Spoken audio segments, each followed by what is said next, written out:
السلام علیکم دوستو۔ 7 اعمال ایسے ہیں کہ ان کے ادا کرنے سے کنفرم اللہ تعالیٰ کی مدد حاصل ہوتی ہے، اور 3 اعمال جو ہیں قرآن مجید سے آپ حضرات کے سامنے بیان ہوں گے، اور 4 اعمال جو ہیں وہ حدیث مبارکہ سے میں آپ حضرات کے سامنے پیش کروں گا۔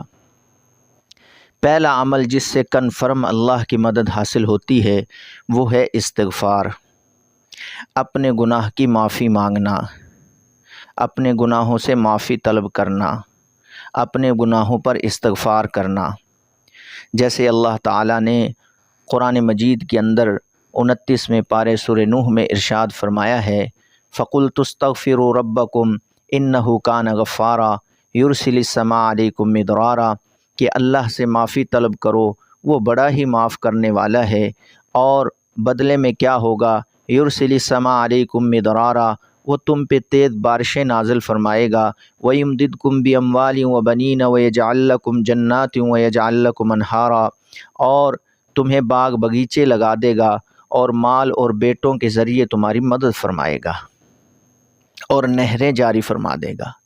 یہاں سے جو ہے ہمیں معلوم ہوا کہ استغفار سے اللہ کی کنفرم مدد حاصل ہوتی ہے۔ اب استغفار سے کس طرح مدد حاصل ہوتی ہے؟ کیا ہم تسبیح لے کر استغفر اللہ پڑھنا شروع کر دیں، ہم مالدار ہو جائیں گے، اللہ کی مدد ہمارے ساتھ شامل حال ہو جائے گی؟ نہیں بھائی، استغفار کا مطلب اصل جو وہ یہ ہے کہ انسان سے کوئی خطا ہو جائے، انسان سے کوئی گناہ ہو جائے، انسان سے کوئی لغزش ہو جائے، انسان سے کوئی اللہ کی نافرمانی ہو جائے، انسان اس گناہ سے اللہ کے حضور آ کر تہے دل سے، دل کی اتھاہ گہرائیوں سے معافی مانگ لے۔ یہ ایسی فطرت اگر تمہاری ہو گئی، ایسی طبیعت اگر تمہاری ہو گئی، ایسا نیچر تم نے اپنا بنا لیا، تو انشاءاللہ اللہ تعالیٰ جو ہے ہمیں مال سے بھی نوازیں گے، دولت سے بھی نوازیں گے، اور خوشحالیوں سے نوازیں گے۔ اور دوسری چیز ہے تقویٰ۔ تقویٰ کا مطلب کیا ہوتا ہے؟ اللہ سے ڈرنا۔ 28ویں پارے میں سورہ طلاق کے اندر اللہ ارشاد فرماتا ہے، وَمَن يَتَّقِ اللَّهَ يَجْعَل لَّهُ مَخْرَجًا، جو کوئی اللہ کا تقوی اختیار کرتا ہے، اللہ اس کے لیے کوئی نہ کوئی اس کی تنگی میں کوئی نہ کوئی راستہ نکال دیتا ہے۔ وَيَرْزُقْهُ مِنْ حَيْثُ لَا يَحْتَسِبُ، اور وہاں سے اس کو روزی رزق عطا فرماتا ہے جہاں سے اس کا گمان بھی نہیں ہوتا۔ اب اللہ کا ڈرنا کیا ہے؟ اللہ کا ڈرنا یہ ہے کہ ہو اللہ کے عذاب سے میں ڈرتا ہوں، قبر کے عذاب سے میں ڈرتا ہوں، دوزخ کے کھٹکے سے میں ڈرتا ہوں، یہ مطلب ہے؟ نہیں بھائی، اللہ کے ڈرنے سے مطلب یہ ہے کہ 7 اندھیریوں کے اندر بھی انسان بند کمرے کے اندر موجود ہو تو پھر بھی اللہ کی نافرمانی کرنے سے ڈرے۔ ایک آدمی جو جج ہے، فیصلے کرتا ہے، وہ یہ نہ دیکھے کہ میرے سامنے میرا باپ، میرا بھائی، میری برادری کا، میرے گاؤں کا، میرے علاقے کا بندہ کھڑا ہے، وہ یہ دیکھے کہ میں نے انصاف کرنا ہے۔ یہ ہے تقویٰ۔ دکاندار آدمی جب سودا تول رہا ہو، یہ نہ دیکھے کہ گراہک مجھے دیکھ رہا ہے یا نہیں دیکھ رہا، اس کو جو جس طرح کی بات ہوئی ہے، جس طرح سے اس سے معاملہ ہوا ہے، اسی طرح سے سودا اس کو دے اور ناپ تول میں کسی قسم کی کمی نہ کرے۔ یہ ہے تقویٰ۔ 1 روپیہ بھی اگر کسی کا دینا ہو تو گھر جا کر پہنچا کر آئے، کسی کا مال ہضم نہ کر لے۔ یہ ہے تقویٰ۔ کسی کی چیز جو ہے بغیر اس کے پوچھے استعمال نہ کی جائے، یہ ہے تقویٰ۔ تقوی کی اگر ایسی فطرت، ایسی طبیعت ہماری ہوگی، ہماری زندگی اس طرح کی بن گئی کہ ہم کسی کا مال نہیں کھاتے اور اللہ کی نافرمانی کرتے ہوئے ہمیں ڈر لگتا ہو، تو ایسے انسان کی اللہ تعالیٰ ایسی جگہوں میں مدد فرماتے ہیں کہ انسان کے سنگمن میں بھی یہ چیز نہیں آ سکتی کہ یہ مدد کیسے ہو گئی۔ وَمَن يَتَّقِ اللَّهَ يَجْعَل لَّهُ مَخْرَجًا وَيَرْزُقْهُ مِنْ حَيْثُ لَا يَحْتَسِبُ۔ اور ایک جگہ اللہ ارشاد فرماتا ہے، وَمَن يَتَّقِ اللَّهَ يَجْعَل لَّهُ مِنْ أَمْرِهِ يُسْرًا، جو اللہ کا تقوی اختیار کرتے ہیں، اللہ تعالیٰ اس کے کاموں میں اس کے لیے آسانیاں پیدا فرما دیتے ہیں۔ جو بھی انسان کام کرتا ہے، اللہ تعالیٰ خزانہ غیب سے اس کی مددیں فرماتے ہیں۔ ایسے ہوتا ہے کہ 3-4 آدمیوں کا کام اکیلا بندہ ہی کر لیتا ہے۔ اس کی وجہ کیا ہوتی ہے کہ اس کا تقوی مضبوط ہے، اللہ اپنی قدرت کے خزانوں میں سے اس کی مدد فرما رہا ہے۔ اور تیسری چیز جو ہے وہ ہے صبر۔ یا ایھا الذین آمنوا استعینوا بالصبر والصلاۃ، اے ایمان والو نماز پڑھ کے اور صبر کر کے اللہ تعالیٰ سے مدد مانگا کرو، اللہ تعالیٰ کنفرم مدد فرماتا ہے۔ صبر کا کیا مطلب ہے کہ ہمیں جو ہے طرح طرح کی تکلیفیں دی جائیں، پڑوس سے ہم تنگ ہوں، یا بیوی اپنے شوہر سے تنگ ہو، شوہر جو ہے اس کا اپنے بھائیوں سے تنگ ہو، اور وہ صبر کرتا ہے، برداشت کرتا ہے، یہ صبر ہے؟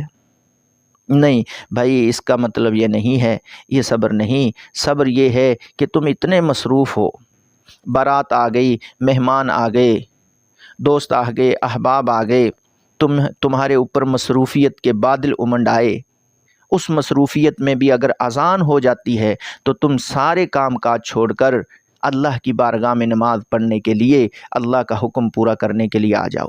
یہ ہے صبر، کہ ہر حال میں اللہ کے حکم کو دیکھنا، اس کا نام ہے صبر۔ اور پھر جو ہے ایسے کام کر کے اللہ سے مدد مانگ لو، کنفرم اللہ پاک جو ہے مدد فرماتا ہے کہ اللہ بارات گھر میں بیٹھی ہوئی تھی، ساری مصروفیات کو چھوڑ کر تیرا حکم ادا کرنے کے لیے آ گیا ہوں، یا اللہ میری مدد فرما۔ کنفرم اللہ پاک جو ہے اس بندے کی مدد فرماتا ہے۔ اور 4 چیزیں حدیث مبارکہ کے اندر آتے ہیں کہ اللہ پاک جو ہے کنفرم اپنے بندے کی مدد فرماتا ہے۔ حدیث پاک کا مفہوم ہے، سنن نسائی کی حدیث ہے، انما ینصر اللہ هذه الامة بضعیفها، کہ اللہ تعالیٰ اس امت کی مدد فرماتا ہے غریب اور لاچار لوگوں کی دعا سے۔ غریبوں کو کھانا کھلا کر ان سے کہو کہ میرا ابا بیمار ہے، میرا والد بیمار ہے، میری والدہ بیمار ہے، یا کوئی بھی عزیز و اقارب میں سے کوئی بیمار ہو، کہہ دے کہ وہ بیمار ہے، میرے لیے دعا کر دو کہ اللہ تعالیٰ ان کو صحت عطا فرمائے۔ وہ غریب تمہارے لیے دعا کر دے گا تو اللہ تعالیٰ اس تمہارے والد کو یا والدہ کو یا اقارب کوئی بھی ہو اس کو صحت عطا فرمائیں گے، کیونکہ غریبوں کی دعاؤں سے اللہ پاک جو ہے اس امت کی مدد فرماتے ہیں۔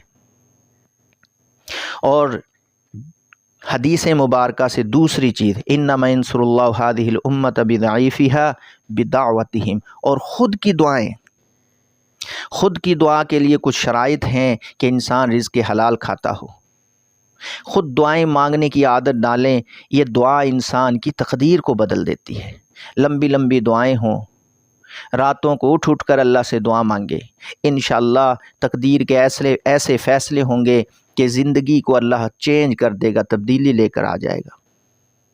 یہ دعا کے اندر اللہ پاک نے اتنی طاقت اور پاور رکھی ہے، دعا مانگنے کی عادت ڈالیں۔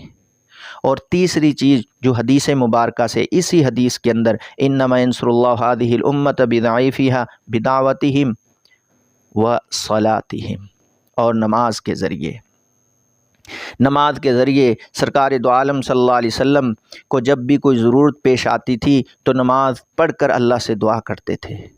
یہ اتنا بڑا چاند جب خسوف ہو جاتا، گرن لگ جاتا، اتنا بڑا سورج جب کسوف ہو جاتا، جب سورج کو گرن لگ جاتا، تو یہ چاند کی اور سورج کی گرن کو ختم کرنے کے لیے نمازیں ہیں، جس کو صلاۃ الکسوف اور خسوف کہا جاتا ہے۔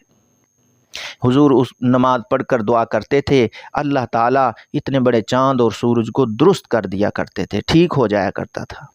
تو تمہارے چھوٹے چھوٹے اعمال کو اللہ کیوں نہیں نماز کی بدولت صحیح کریں گے؟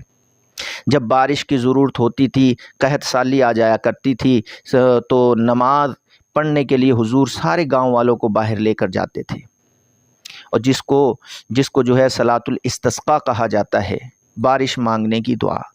سرکار دو عالم صلی اللہ علیہ وسلم نماز پڑھتے تھے، پھر دعا کرتے تھے، ابھی ہاتھ منہ پر پھیرنا نہ آتے تھے کہ اللہ پاک جو ہے بارش نازل فرما دیتا تھا۔ تو نماز اتنی بڑی طاقت ہے، ہم جو ہے اس سے کتنے غافل ہیں۔ جب کوئی مصیبت پریشانی آتی ہے، اس احکم الحاکمین کے دروازے کھٹکھٹانے کی بجائے، جو خزانوں کا مالک ہے اس سے خزانہ مانگنے کی بجائے، ہم دوستوں کا دروازہ کھٹکھٹاتے ہیں، عزیز و اقارب کا دروازہ کھٹکھٹاتے ہیں۔ حالانکہ چاہیے 2 رکعت نفل پڑھ کر اللہ سے مانگا جائے۔ اور چوتھی چیز جو حدیث میں 7ویں بھی ہے، اور حدیث مبارکہ سے جو ہے میں چوتھی چیز بیان کر رہا ہوں اور آخری بھی ہے، وہ یہ ہے کہ اخلاص۔ بصلاتہم و اخلاصہم، اللہ تعالیٰ اخلاص کے ذریعے بھی اس امت کی مدد فرماتے ہیں۔ اخلاص کہ اللہ ہمیں دیکھے، کوئی بھی اللہ کے لیے جو بھی نیکی کا کام کرے اللہ کے لیے کرے، ریا اور دکھلاوا اس کے اندر نہ ہو۔ کبھی کبھی اٹھ کر رات کی تنہائی میں جوتوں کی آواز بھی پیدا نہ ہو، تمہیں کوئی نہ دیکھ رہا ہو، 2 نفل پڑھنے کے لیے کھڑے ہو جایا کریں اور دعا کریں کہ اللہ اب مجھے کوئی نہیں دیکھ رہا، یہ صرف اور صرف خالص اور مخلص ہو کر میں نے تیرے لیے نفل ادا کی ہیں، یا اللہ میری مدد فرما۔ کنفرم اللہ پاک جو ہیں اپنے بندے کی مدد فرمائیں گے۔ تو یہ 7 چیزیں ہیں، ایک استغفار ہے، دوسرا تقویٰ ہے، تیسرا صبر ہے، اور غریبوں کی دعائیں ہیں، اور خود کی دعائیں ہیں، اور نماز ہے، اور صبر ہے، اخلاص ہے۔ یہ 7 چیزیں جو ہیں اللہ کی مدد حاصل کرنے کے لیے بہترین اعمال ہیں۔ صحابہ کرام کے اندر یہ 7 تھی، جس میدان میں قدم رکھتے تھے اللہ ان کی مدد فرماتا تھا۔ دھرتی ان کی ہو چکی تھی، زمین اللہ نے ان کی بنا دی تھی۔ تو آج بھی وہی اللہ ہے، اگر ہم یہ اعمال کو اپنی زندگی میں لے آئیں گے تو انشاءاللہ العزیز انسان اپنی آنکھوں سے دیکھے گا کہ اللہ اپنے اس بندے کی کس طرح مدد فرما رہا ہے۔ اللہ عمل کی توفیق نصیب فرمائے۔